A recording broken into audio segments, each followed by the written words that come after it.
the most important thing to understand about the horse's brain is in the absence of that prefrontal cortex, there are no moral abilities. There's no understanding what's good, what's bad, what's right, what's wrong. Horse can't lie. He can't try to be wrong. He can't try to deceive you or he doesn't want to work. He's being lazy. Hi there, everybody. Andy Booth with you again. I made a video recently and I talked about how horses learn and some of the big differences between humans and how we can learn and how we interpret things and horses and how horses learn. Basically bringing it down to the fact that humans have amazing reasoning abilities and abilities to analyze, to look at a situation and think about it and find an outcome. And whilst trying not to make horses look less intelligent, I think that's important. Sometimes when we talk about understanding cognitive capacities or intelligence, intelligence is kind of a complicated word, because what is intelligence? Is it, the ability to learn things? Is it the ability to, if it's the ability to reason and analyze and all that, then horses might not be very intelligent. But if it was the ability to survive in certain environments, I think I recently went to Africa, spent a little bit of time in Zambia and Botswana, and got some time around some big herds of zebra. Now, I think in those environments, that animal might be a bit more intelligent than I am. They seem to survive. There's some statistics on how many of them don't, but they seem to get by out there. And I bet if I went and spent the night out on the Okavango Delta all alone, I might not be there in 24 hours' time. So, what is intelligence? So we tend to use the term cognitive abilities to say, okay, the animal has these cognitive abilities, the human has these cognitive abilities, and they're not the same. Humans have reasoning abilities to analyze, and as I said in a previous video, we can talk, analyze situations, we can write, all kinds of things that the horse doesn't have. The brain parts, he doesn't have the cognitive capacity because he doesn't have the brain parts necessary. So today I was just going to talk a bit about the brain without getting into great detail, because I don't think if you want to be a good horseman, you don't have to be a neurosurgeon, luckily, but it would be probably intelligent just to know what's going on in there, without getting into all the details of arborization and myelination and how the brain actually gets formed and all those little synapses and neurons and electrical things going on, which is quite fascinating, but maybe you wouldn't have to know all that to be a good with horses. So really, I think it was Einstein or someone far more intelligent than myself who said, if you can't simplify it, that's because you haven't fully understood it. So if you can't simplify a subject, you probably haven't fully understood it. And I think that for us that are working with horses, it's probably more intelligent for us to be able to simplify what's going on. So I'll just bring the brain back to something really basic by saying there's the reptilian system. I talked about that in another video. So you've got a reptilian brain, breathing and digesting and things that we don't likely have to think about to get done. There's the limbic system, where we can control our movement and we feel emotions. And of course the horse has all these brain parts. And where we have a major difference is in the prefrontal cortex, in this part here behind that hard plate you've got there. And that's the part that gives you, the human, the primate, these abilities that we have to be able to read and write. And there's lots of theories on evolution that point as to why our brain has become, throw a few French words in there from time to time, why our brain has become what it's become. There's theories about inventing fire, or being able to use fire and being able to cook, and then maybe not having to have such a big jawbone and leaving some space up there for a bigger brain, because the cooked food required less energy to digest. Maybe that led to some things. Inventing agriculture and being able to supply ourselves with food. There's lots of reasons, and probably there's no evidence to suggest that the human isn't continuing to evolve. Maybe we'll get bigger, maybe we'll get smaller. Evolution is a constantly moving process, and we're all on that path. And science and evolution, there can be some difficulties with that. I know that some people that have very strong belief systems, particularly religious ones, aren't big fans of evolution, would prefer to think that we just sort of happened, and we were put on earth and by a greater power, and not believe in evolution. And this is where belief systems kind of get a little bit complicated. One of the big differences is that what we believe in comes from the heart, and that's a very emotional place. And what we know, and what science is all about, is what happens in the brain. And if we talk about things like, I know any good marketing school, for example, will tell you it needs to be emotional. You need to touch emotions. If someone's going to sell you a car, a good ad on the television that's trying to sell you a car, they'll go for your emotions. There'll be a pretty girl and a handsome guy, and they'll be driving along a beautiful coastline, and it'll be emotional. You're not going to do an ad where they're going to say, well, it is a V6, and it's a 180 horsepower, which means with the new twin turbo system we can get more into those horsepowers, and you can click it in and click it off, and it's a hybrid, which means that at a certain level we can click it onto electric, and then that whole informative publicity to say, why is this car a good car? No one's going to buy that car. But if you put a sexy girl in there and a good-looking man, and they drive down the coast, and I don't know, some sort of little story happens, and the guy ends up with a girl, and they drive off into the sunset, well, then you'll probably buy the car.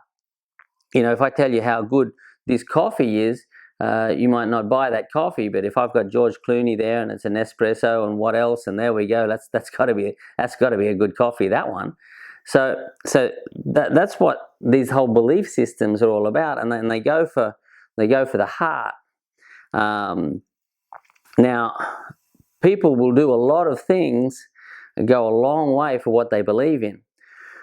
Science is a bit different. Science works on the brain. I know in one of the marketing speeches that I was listening to, there was a guy, and he said, the facts will tell, but the story sells. So everyone loves a good story, and I think a lot in horsemanship, a lot of what people became fans of in horsemanship were the stories. And that's probably why science hasn't really played a part in there. Science has a little bit of trouble sometimes getting into the horsemanship world, because we've got carried away with the stories, and we like to believe in them. Some of those stories might suggest that it's like in the horse's herd, and there's a leader, and you can be the alpha horse, and then this horse will think that you're the top horse, you're the big daddy horse, and it'll do what you want because he respects you as the leader. And you'll get a lot of interpretations in there that aren't actually what's going on. You've got very precisely conditioned responses, or very poorly conditioned responses. And in one case, you'll have a horse that responds well with little pressure, and in the other case, you'll have a horse that doesn't understand what's going on. So usually it's the precision of the training, but a good story about different herd levels and herd hierarchy, and becoming the leader and earning the respect and all those things, that's far more appealing. And then the horse will do things for you because he knows what you want, and he wants to please you. So he's going to try and do what you want him to do because he knows that that's going to make you happy. Well, see, that story, you could sell that one all day. That'd be like selling candy to babies. That's easy stuff to do. But if I get out there and do a real scientific talk, and I jump out in front of hundreds of people, and I know some great scientists that do this, and they get out there and they say, well, this is what's actually going on. No one really wants to swallow that story there. And that's why I've called this video The Bitter Truth, because when we talk about the horse's brain, the bitter truth is far less appealing than an anthropomorphic story. And I'll talk in another video soon about anthropomorphism and some of the problems that it can generate, and just how far it can go. More and more people today referring to their cats and their dogs and even their horses, and giving themselves a parental position. So like, oh, how are you, baby? Daddy's home. or whether they're talking to the dog or the cat or their horse. Mummy's back in the stable. How are you, baby? I can understand that, but you just got to be a little bit careful of it, because sometimes it can get a little bit carried away. People overfeeding their horses because they think they're being nice. People having terribly badly educated horses because they don't want to be strict with the horse and don't want to have any sort of real training in there, because you wouldn't want to train the horse. That wouldn't be any good. You just want to be nice to him and he'd do the things that you want because he loves you. Well, see, that would be a beautiful place to be if it were true, but it just isn't. So one of the interesting things is trying to not get into Disneyland and stay with the reality, but getting into a real reality. And science, while it might be a little bit hard to digest, is what, especially scientific theory, is what we actually think right now. Now, we might find things in the future. I doubt that. I'm sure that we're going to find a lot of things in the future, more and more about how the brain works, because that's also part of evolution. We learn more, we get better. Surgery, I've had a few injuries. I'm glad I'm in the 21st century, because some of those crashes and things I've had, I might have been it would have been harder to put me back together, 50, 60, or especially 100 years ago. So, or medicine and all those things, they're all evolving and understanding more and more about what's going on, what goes on inside the brain and how the brain works. But if we get right down to the science of it, sometimes it's not appealing as a story, because, as I said, we're not going for the heart, we're not going for the emotions, we're going for the facts. But I think it's important that we do that we do go to the facts and say, okay, what's actually going on really? Is it really the horse isn't going into the trailer because my position of the leader is being compromised and the horse would prefer that I become a more powerful leader, and if he respects me more, he'll go into the trailer? Or is he not going into the trailer because I haven't adequately conditioned my response to the halter or to the stick, or I haven't made elsewhere uncomfortable, or the horse is not getting a good enough bonus when he goes into that trailer? And why is it that the horse isn't winning by finding the correct solution? People sometimes think the horse is being wrong in order to be wrong, that he's doing it on purpose. He knows what I want. I hear that sometimes. He's not doing it. He knows what I want. Well, he doesn't. Otherwise, he'd do it. He doesn't. He's not trying to please you or displease you. He's just trying to take care of himself. People tend to not only become anthropomorphic, but also anthropocentric. The human is very good at that. Anthropocentric being that he thinks he's the center of the whole world, that the universe, how in the world did the universe get by before we turned up? And the human can tend to think that and get into a horse relationship and think, well, he'll do what I want because he wants to please me, because I'm so important, because I'm the human. The horse will just take care of himself. He'll do something because it looks after his needs. He's probably not going to on show jumpers say that, oh, the horse did a beautiful round, he didn't touch a jump, he was really trying to please his rider. Now, you can hear that on the television, and they're just throwing a little bit of Disneyland in there because it makes it a little bit more romantic. I've even heard humans talking about machines or their telephone. Stupid telephone. Yeah, our telephone's really trying to make your day a little bit worse, but you did drop your telephone last week, so it's normal. He's getting revenge, especially iPhones, I find. So anthropomorphism can really get people a little bit off track, and they get these funny ideas with their horses. And the scientific facts, we need to just get back to them. So just talking about the brain parts that we humans have in order to analyze and have reasoning, very complex and high-level reasoning abilities. The horse doesn't have those parts in there. Now, we haven't understood everything about brain function. We still have a long, long way to go in understanding how brain function works. And then there's other aspects of that. It's difficult to speak about the brain without talking about memory, for example. How do horses memorize things? Now, it may well be that the horse, in some aspects, depending on how you look at it, the horse might have a better memory than the human. Because of this frontal cortex that we have, humans tend to take a memory, to have an experience, and then talk about it, tell a story about it, maybe pull it out of the drawer and add a few flowers to it and put it back. And I went to a school reunion recently, and we were all chatting away about the good old days, but I would never go back to school. I don't want to go back to school. It wasn't that good. It wasn't. Someone once said to me, "Oh, you look back on your school days one day and say they were the best days of my life." And I remember being at school and thinking, "Wow, if this is as good as it gets, I can't see the reason to go on." And luckily, things got a lot better. I didn't have a bad time at school, but we were all talking 30 years later about school and saying, "Oh, I remember this, and wasn't that fun? And those are the good old days." Well, that's just the human memory. That's how he works. We tend to add nostalgic ideas, and things can get all prettier or uglier, depending on what we play with. Now, the horse doesn't do that. His memory is pretty photographic. He tends to live a situation. It's like taking a film of it. This is how it was. This is how I perceived it. This is how I've pushed on the record button. It's in there, and that's how it was. Now, he's not going to pull that out and change it. It is how he perceived it to be. So if you've got a horse, and I talk a lot about show jumping horses, because that's what mostly we're into over here in Europe, at least in the world that I'm working in, and he comes into a jump and he stops, and someone goes, whipping on the horse, they might think, well, I'm punishing him because he didn't jump the jump, and he knows what's expected of him. Now, that's one of the biggest problems that happens in the horse industry, is that people think that the horse knows what's expected of him, and none of that's happening.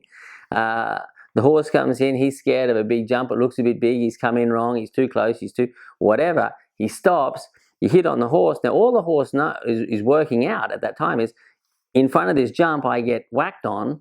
So the next time I come in, he goes, "Oh, here is what happened last time. Last time I was in this situation," and that kind of recording clicks in and goes, "Last time you were here, it went bad." And his feet will probably accelerate. That's the flight response clicking in because he gets scared, which might help the horse jump the jump. It'll probably lead to the horse charging his jumps and coming in too fast later, and just before he gets into where you'd like him to organize himself, he'll probably speed up because the flight response will click in. People probably interpret that poorly sometimes and think, "Oh, he loves jumping, he gets really keen about it." But actually, he's just clicking in a whole bunch of flight response, which is causing a lot of stress and a lot of physical and mental turmoil, things that can really cause the horse to become injured or develop ulcers or stereotypes or any of these terrible things that they can go on.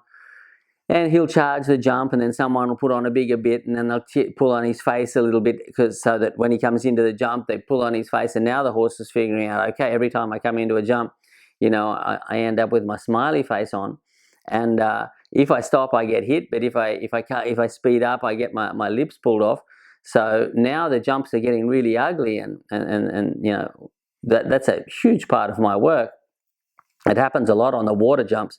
As people come into water jumps, they bang on the horse a fair bit because it's a large jump. It's quite a long jump as far as distance goes. It's not high, but it's wide, and they'll whack on the horse a little bit. Now, all the horse figures out is every time I come into this blue jump, I'm getting hit a bit. So next time I see this blue thing turn up, I'm thinking, between where I am now and that blue thing, I'm going to get hit or spurred or whatever. So it must have something to do with that blue thing. So I'm just going to try and avoid going towards that blue thing. So the horse sees the blue thing, he goes, "Oh no, the blue thing." He slows up, and now the rider's really hitting on him more because he's thinking, he's not respecting me. He's slowing up when he sees it. He's scared of the blue thing. And they don't even know that they're putting it in there, that they're causing or making the horse scared of the blue of the water jump. And sometimes they think, well, should you tell them? Because if I tell them, well, I'll get heaps less horses in for training. But they do it only all the time. So understanding that the horse isn't understanding or reasoning as far as your objectives are concerned. He's not saying, that's a water jump. It's a large one. I need to speed up a little bit and get a good stride coming into that so I can sail on over it. It's all just associative. So when we talk about there's reasoning abilities in learning, and there's also associative abilities. Now, we can learn through reasoning and analyzing, but horses just learn through, it's called associative learning, and that's how we talk about horse learning, associative learning. They make associations between everything that touches their senses. So they could make an association with an odor and with a smell, and say, okay, well, every time I smell that, things get better. Or if it's fly spray or whatever, and you've ended up getting the horse into sort of frustrated with all that, and they say, well, every time there's fly spray, things get worse. I don't like the smell of fly spray. And they make an association with that. You could do it with worm paste. You could. They can be visual associations. Every time I see the trailer, things get worse. Every time I see that blue river, that blue water jump, things get worse. Every time I hear the speakers around the arena, the situation goes downhill. I don't like speakers. I don't like that sound. Every time I hear the bring, the bell, I say in the minute that follows, I'm off jumping big jumps. So they make associations. It's amazing. You know, I had pony club horses. They used to ring the bell so you could go out and start your show jumps. Ended up making it worse and worse because I knew if I tried to hold the horse back, it'd end up getting or out of control and a little bit wild. So the judge would ring the bell, I'd give a bit of a salute and just head out there between the pegs and steer the baby around. And then pretty soon, you know, when the bell sounded, you just have to go because the horse, I heard the bell, it's going to happen now. Or, you know, in pony clubs, sometimes you'd ask the starter if he wouldn't mind not saying ready and set and go. Just drop a hanky or something because your horse is starting to bust out of his skin. And it's not because they love racing or they love show jumping or whatever. They're just making associations. I heard that and then the situation went like this. And it's really important that people understand these associative capacities and understand that this is how horses learn, but they're not thinking about it the way we do. They're not thinking about it, analyzing it and all things like that. The story I used in another video was saying, you know, when you put hay in the box, the horse will go for a pee. Well, he'll go for a pee in the hay. If there's no straw or no sawdust or whatever, he'll go for a pee in the hay so it doesn't splash on his legs. But he's not sitting there thinking, well, I need to go for a pee, but if I pee in the hay, well, I can't eat the hay later, so I probably need to organise another situation so that I can have a pee, but also so that I can eat the hay a little bit later. And the day that horses start thinking like that, those of us that start colts, or the break-in, as it's sometimes called, we're in a lot of trouble. You know, if suddenly the horse develops a prefrontal cortex, I don't think we'll be able to get on their backs anymore because, you know, the horse has got to realize that horses that we start here, they're kind of anywhere from, you know, 450 to 600 kilos. And, you know, I've put on a bit of weight, but I'm not that big. So, you know, if I'm trying to climb up on a 600 kilo horse for the first time in his life, you know, if he has reasoning abilities, he pretty much knows that he can avoid that situation. And I've just got to avoid him learning that or understanding that. Now, luckily, he doesn't have these amazing reasoning abilities. Otherwise, I wouldn't be able to get on his back. And we're able to convince the horses, particularly when we know how things are operating in their head. But if you're getting yourself into some sort of film and you're telling yourself stories, which aren't scientific facts, you can be misinterpreting situations that could lead to you getting into a little bit of trouble. He's not respecting me, so I'll get harder on him. Well, it's probably not a lack of respect, it's a lack of learning. He's not learning because it's not being well explained. And rather than putting the blame on the horse, you might need to take a little look at yourself and say, okay, the horse is not understanding, he's getting himself bothered. How can I explain it better, rather than saying he's being disrespectful? That's about the worst thing that you could do to the horse, because it won't be coming from him. The problem isn't usually the horse. So it's important to understand a little bit about the horse's brain, and certainly understand that, you know, they have a terrific memory, and that's not all good news, because once you put something in there, the memory of the horse is a little bit of a one-way track. Things go in, but they don't come out too easily. If you teach the horse that jumps are really bad, it's very hard to convince them later that jumps are really good. If you convince the horse that the trailer is a really bad place, it's much harder for someone to convince the horse later that trailers are really good. Now, you can do it, but you'll be just putting conditioned responses over the top of the problem. The problem will always be there underneath, and there's something called spontaneous recuperation, which means that sometimes the problem just comes back. Well, he hasn't pulled back for 3 years, and suddenly he just did a big old pullback, nearly ripped his head off. Now, why did he do that? Well, it was in there. It was just that, someone improved the halter responses and they went to a lot of work, and now the horse is a lot better in his mind, his body, and he hasn't, clicked in. But then one day a situation that resembles strongly the situation in which he was when the problem happened, and suddenly a few similarities sort of click in, and I've been here before, I've seen this before, and it clicks back in. And it's not conscious thought that's going on. It's way more primitive than that. It's not consciously thinking, this is a situation in which I've been before, I've seen all this, and then he pulls back. It just clicks in. It's instinctive behavior. And even the emotions with the horse, they're not emotions exactly like ours, where we think about the situation, and sometimes we even think, well, how should I react to that? I'm at a funeral, I should probably cry a bit. And we think that, society or whatever, I should behave like this. Horses, none of that's going on. And it's probably why some people just love horses more than humans, because they're not influenced by all that. They can't lie. They don't know the difference between right and wrong and good and bad. All that moral stuff, it's not in there. They're just taking care of themselves and their needs, and they're trying to get by. And some people would prefer to add a lot of Disneyland onto the horse. I find if you take the Disneyland away and you look at the horse for what he is, you see something pretty fantastic. But if you start putting a lot of Disneyland in there and saying, well, I'm sure that he understands this because he knows what I want and he wants to please me, and then go through this terrible deception of, well, why did he do that? He knows what I want. He should try to please me, and now he's just done this terrible thing, and it's all about me, me, me. It's not about you. It's not about the human. The horse is living in the present, which I suppose is almost a therapy for a lot of people. People often say, well, one of the great things about the horse is you've got to be in the moment. Well, it would be the best place to be, because that's where the horse is. He's not planning his future. He's not worrying about what happened last week. Horses don't live in the past or plan for the future or any of those things. They're just here and now. And that's why good horsemen have that ability to get into the here and now.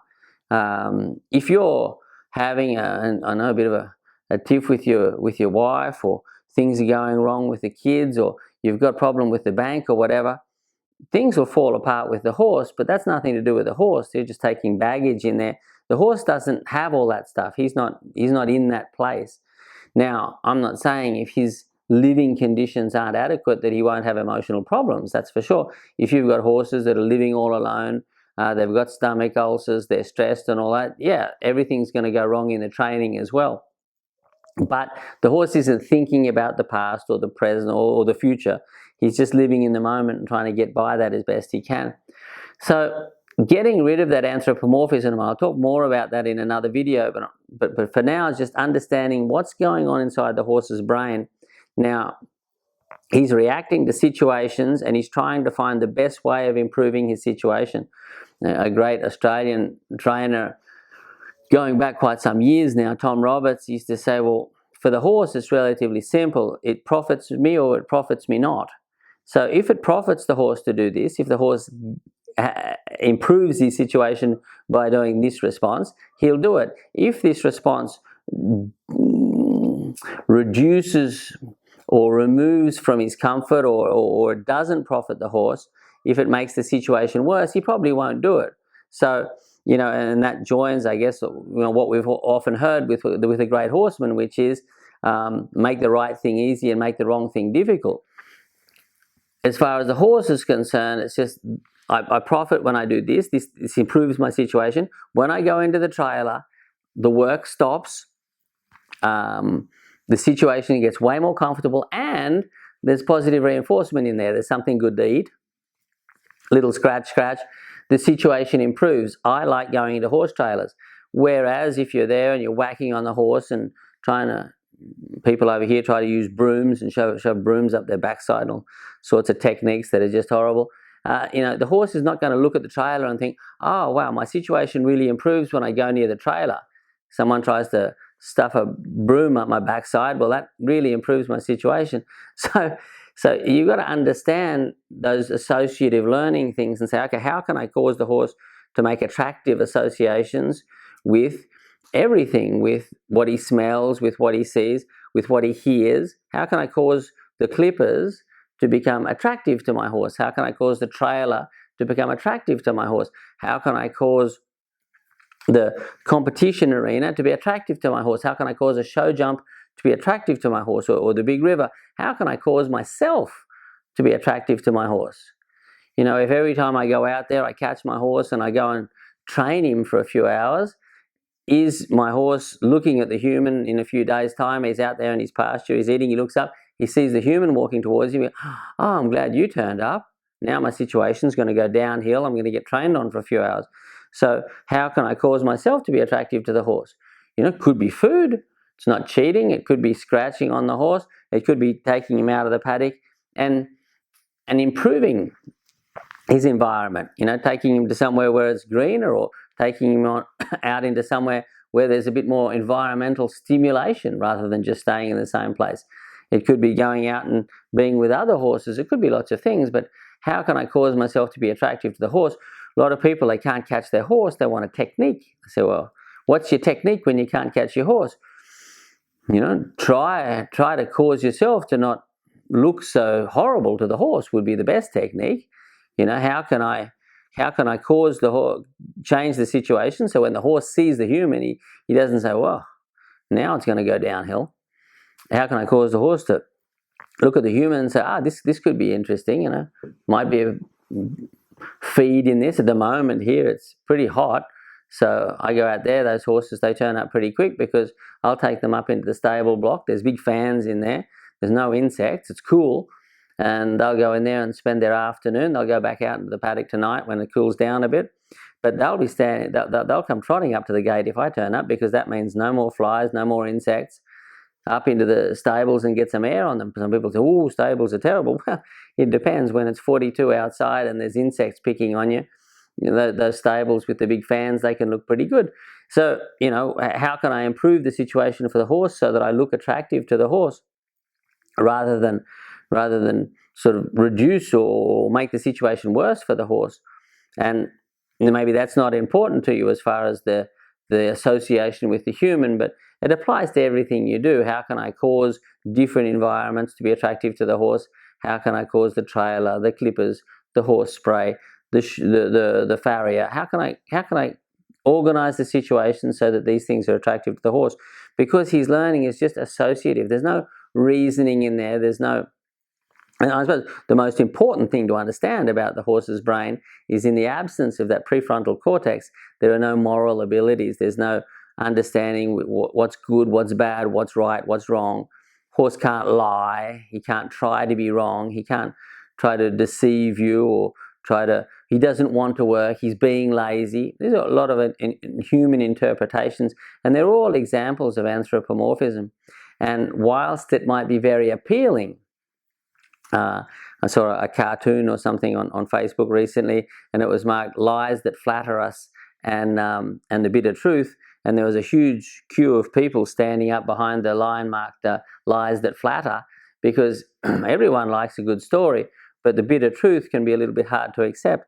And now, when it comes to the horse, oftentimes I've found that you need to sort of ask yourself a few questions. Now, that can get pretty uncomfortable sometimes and say, well, maybe I'm not on the right track, and sort of put the question back onto yourself and say, this isn't working, what am I getting wrong?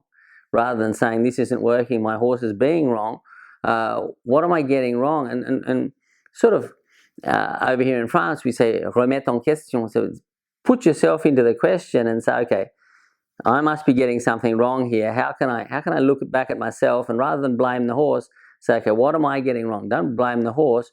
Work on. You heard that also in English. You know, don't work on the horse. Work on yourself. Especially in situations where it's not working out. You know, ask the question, what am I getting wrong? Rather than blaming the horse. Now that happens a lot in horsemanship. So maybe this is just another example when we look at the science and say, okay, rather than living in the dream world, let's look at the science and say, okay, he can't be getting it wrong. He doesn't know what wrong is. He can't be being bad. He doesn't know what bad is. He can't be being naughty. He doesn't even know what it is. So how could a horse be naughty? He can't be being disrespectful. He doesn't even know what respect is as far as the human. I mean, disrespectful would imply that he was intentionally not doing something that he knew how to do. Now, that can't happen. So there's a few examples that might cause us to think a little bit. And that's why I want to talk a bit about the horse's brain and say, we hear things, we hear a lot of trainers say things, and it just can't be happening. It couldn't be real.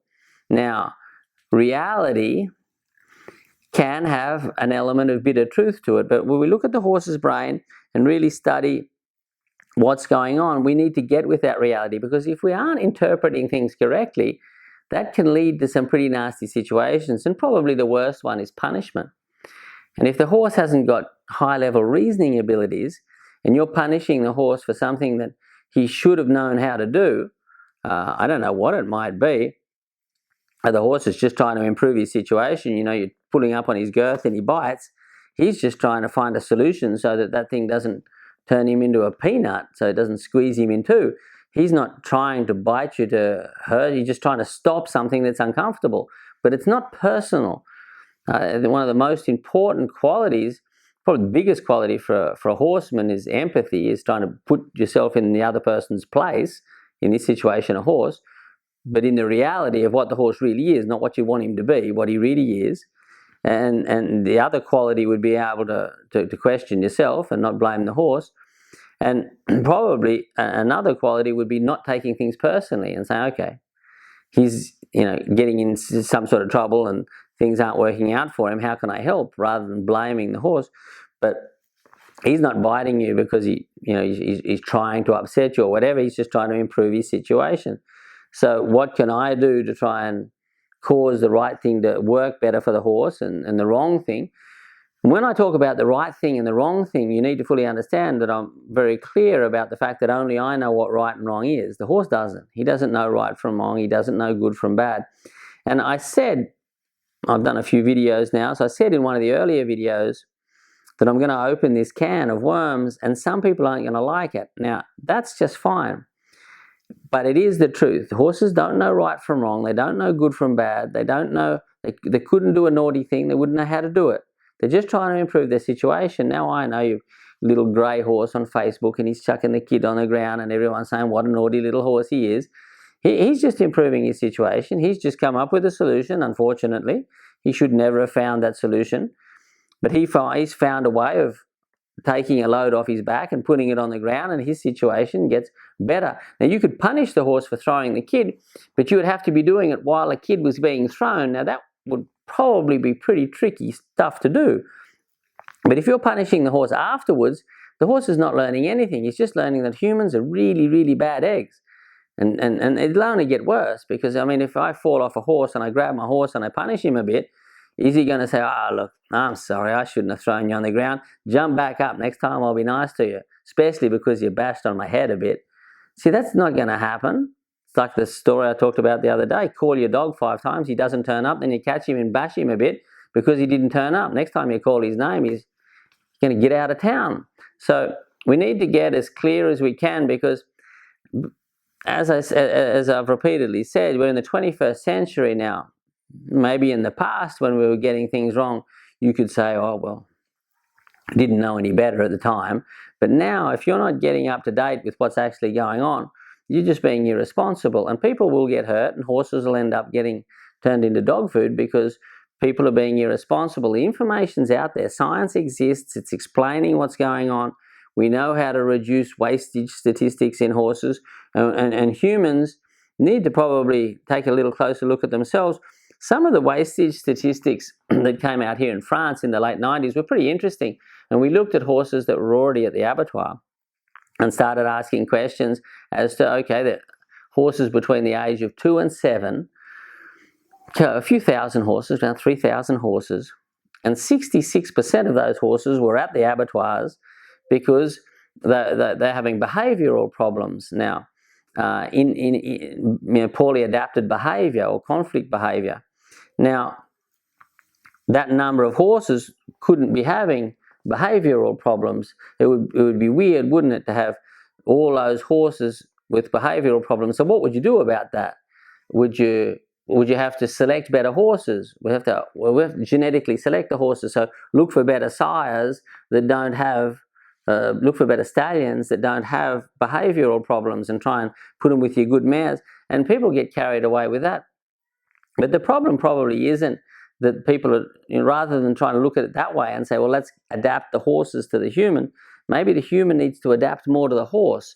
And that's probably the direction that we need to go in with our horsemanship now. Rather than asking horses to adapt to humans, maybe the human needs to take a little look at himself and say, okay, what is a horse really? What's going on up there? What can they understand? What can't they understand? What could they be doing wrong? Could they actually know what wrong is? Could a horse be bad? Could he try to be wrong? These are, there's a lot of questions.